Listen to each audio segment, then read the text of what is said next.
Hello, and welcome to another episode of a dramatic soprano tries cooking. Today we will be returning to Avatar The Last Airbender, the official cookbook. We will be returning to the Water Tribe section to make Kale Cookies. Hopefully this goes better than the blueberry cookies from the Water Tribe. Earth, air, fire, water. First thing you have to do is prepare the kale. And yes, the recipe does ask you to get dinosaur kale, which I didn't know was a thing. But yeah, I can imagine dinosaurs eating this. Looks a lot different than the kale I get in like my salad packets. It says to roughly chop and destem your dinosaur kale. It also says 2 bunches, which would be about 8 cups.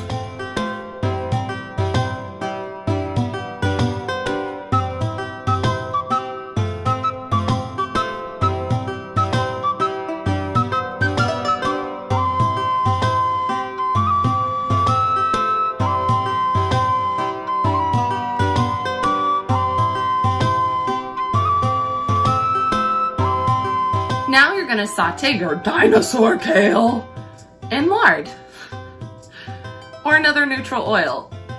I think I'm gonna use a neutral oil because if you saw the blueberry cookie episode, which I'll put right here, you know working with this did not work out well for me, so I'm gonna use some butter instead.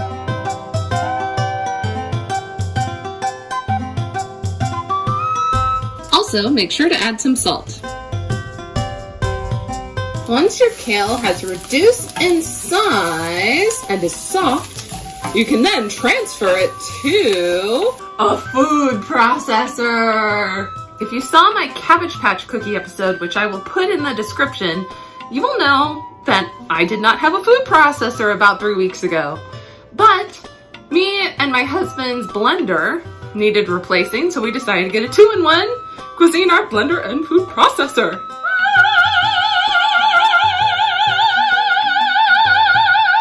You are actually going to witness my first use of my first food processor ever.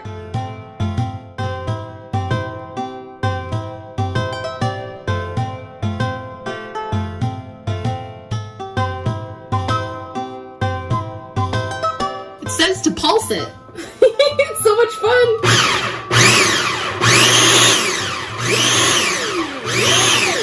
That's what I call a sound of a dinosaur. With the dinosaur kale. Look at that beautifulness. Ah! This is amazing. Is this what it feels like to be an adult? Now you are ready to make the cookie dough. This is what you'll need.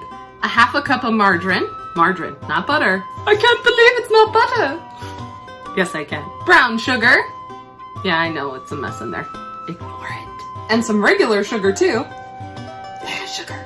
More salt, 1 egg, baking powder, flour, cornstarch, fresh ground pepper, and some mini chocolate chips. Thank God, something I recognize from a cookie recipe. First thing you're gonna do is whisk your 1/2 cup of margarine.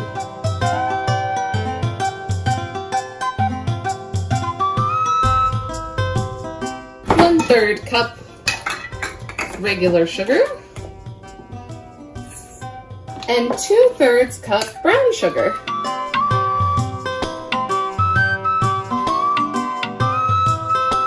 Then a 1/2 teaspoon of salt. Or for me, however much I feel it should be. That seems good. Now, add your egg. And whisk again. Now in a separate bowl, whisk together 1.5 cups of flour, a teaspoon of baking powder, 2 tablespoons of cornstarch, and a 1/4 teaspoon of ground black pepper. That's gotta be fresh. Yeah, a little more than that. And whisk. Now you're gonna gently fold your flour mixture in to your margarine mixture. I'm gonna do a little bit at a time. Now, Add your kale. Here we go. Out of here. Woohoo! Look at how nicely chopped that is. Oh, they're so fine. Look at that. Ah! I've never put kale in a cookie before in my life. Let me know if you have in the comments. I suppose it's an interesting way to trick people into eating their vegetables. Now you can add a half of a cup or a fourth of a cup of your mini semi-sweet chocolate chips. I'm gonna do a half a cup because I like chocolate and I'm not a monster. Whoop. And then you're gonna fold again.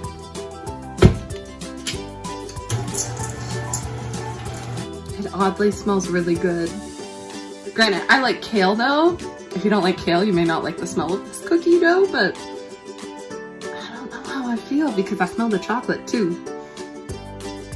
This is gonna be interesting. Anyway, now you're gonna take your cookie dough, wrap it in plastic wrap, and put it in the fridge for 8 hours or overnight so it firms up. I don't have plastic wrap, so I'm gonna use some plastic baggies. Not quite sure why it needs to firm up. This is fairly firm right now, but I'm gonna follow the directions.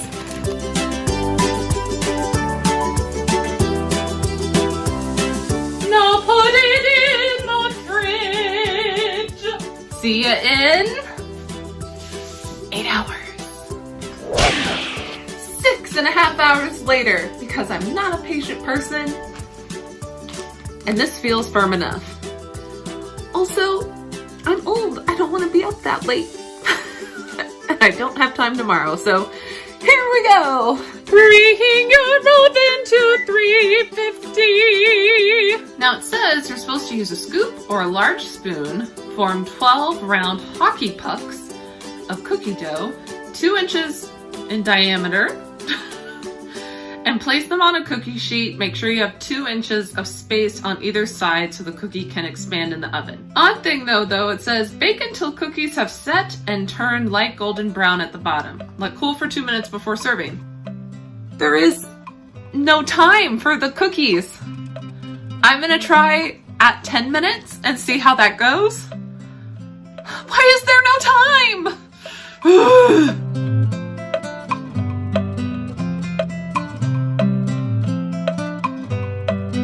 All right, into the oven they go for who knows how long. Here they are at 10. I'm gonna go for another 5. Here we are at 15 minutes.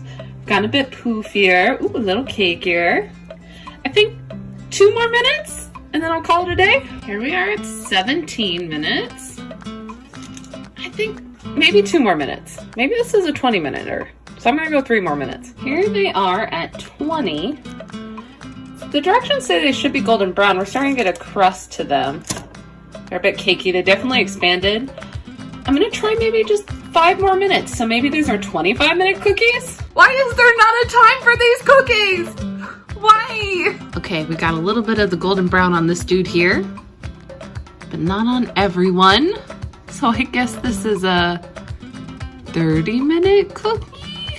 I kind of picked one up just to see. The bottom is brown on one, so I think maybe just 2 more minutes. So that would make it a 32-minute cookie. Oh my gosh, I just realized I haven't read you the little geeky description for the recipe. So here we go. During Team Avatar's travels during the war, I came up with a clever way to replicate the look of traditional water tribes seaweed cookies using ingredients from the Earth Kingdom. I wasn't sure they would even taste good together, but kale and chocolate proved to be a crowd pleaser with the gang. Katara! All right, let's give it a shot and see. All right, let's give these cookies a try. Makes me curious what a seaweed cookie would taste like. We'll go for this guy.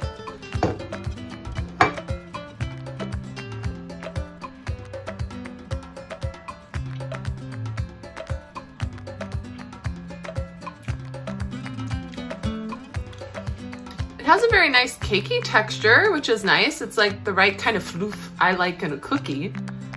It's just very odd. The description isn't wrong. The kale and chocolate chips oddly work together. I don't know how I feel about it though, because I definitely taste kale, and kale is not a flavor I associate with a cookie, but it's not bad. But I think I made them correctly. Like, look at that. Look how cakey that is. It's pretty. It's like a really perfect cookie texture too. It's just like the right amount of crunch and soft that you want. Just, you don't expect kale to be there, but the chocolate chips and the kale work. I know I'm repeating myself. Okay, this one's a hard one to score because I preferred the cabbage cookies, and I gave them a 5. But like, once I figured out the cabbage cookies kind of tasted like egg rolls, I probably would have revised their scoring to like an 8 out of 10. So with a revised scoring of the cabbage cookies being 8 out of 10, I would give these a 5 out of 10. Maybe a 4 out of 10 though, because it's kind of odd. Yeah, I think I'm gonna give it a 4 out of 10. So then it at least is one lower than the cabbage, but it's a 4 out of 10. Mostly just because, why is kale in a cookie? Why? But it's not bad. It's very confusing and perplexing. And I believe that is all the cookies from the Avatar Cookbook. I believe I cooked all the cookies. Let me just check. Yeah, those are all the cookies from the Avatar Cookbook. I've done them! This should be freeze motion. There are plenty of more desserts in this Avatar Cookbook. For instance, like Avatar Day unfried dough. There's also fruit pies. There's Aang's favorite egg tart. So there's plenty of more sweets. If you want to see more sweets from the Avatar Cookbook, let me know. But there are also some, as you can see from the cover, some really good savory like meals in here that I should definitely try soon. Also, there's a whole bunch of tea. As I've said before, Iroh's Tea Shop has a whole section. So if you go back to my cabbage video, which I'll put in the description, cabbage cookie video, there will be a pause screen where you can pause the video and go, ooh, there's all the recipes, and then leave me a comment with a request if you want to see a particular one from here. Or if you want to see another cookbook, let me know in the comments. All right, thanks for stopping by, and I'll see you next time.